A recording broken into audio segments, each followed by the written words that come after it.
The Verdant update has been released last week. Since then, I've carefully studied all the ways the new tappers can be used, and I've come up with a couple automated farm designs that could help you advance through the game. These range from really expensive materials like steel to dynamite and even power. First of all, let's use tappers to get infinite power. As you can see behind me here, we've got 6 honeypots. These actually produce organic the fastest out of all the tappable plants. This farm generates over 100 units of power per second, so that should take care of all your needs in a normal sized base. How this works is actually pretty simple. We've got auto arms that take the organic from the tappers and feed them into smelters. You don't need the portable smelters, you can use normal ones. Then we've got other auto arms that take the carbon from the smelters and feed them into medium generators.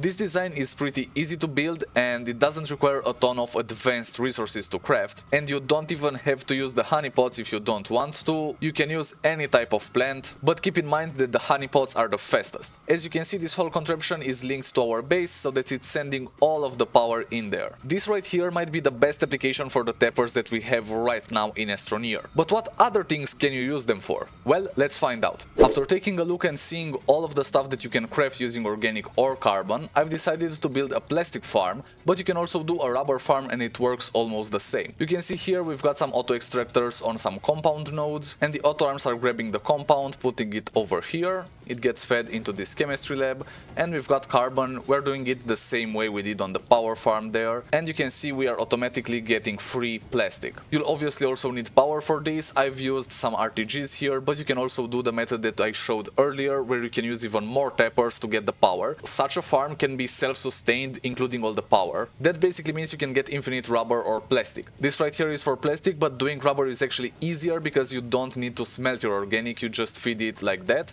And here instead of compound it's resin, but it works exactly the same. Now the farm that I've built here will obviously stop when this is full because it won't have where to place all the plastic. But all you have to do is just place an auto arm here, and then you can grab your plastic and bring it wherever you want, maybe in your base or in a canister or whatever. Alright, so that's cool, but what if we throw some gases into the mix as well? That should get us some pretty good dynamite. Here we have a dynamite farm. We've built this on Calidor because here we've got sulfur, but you can also build this on Aatrox if for some reason you want to do that. I just realized I forgot to turn these auto arms on. Alright, now there we go. We should start getting dynamite in just a second here, but this works exactly the same. We've got the cactile plants from Calidor, but again you can use any type of plant for this. We are turning the organic into carbon, and then here we've got an atmospheric condenser that produces sulfur. All of those get fed into the chemistry lab in order to produce explosive powder, and then we can grab that and produce dynamite here using 2 small printers.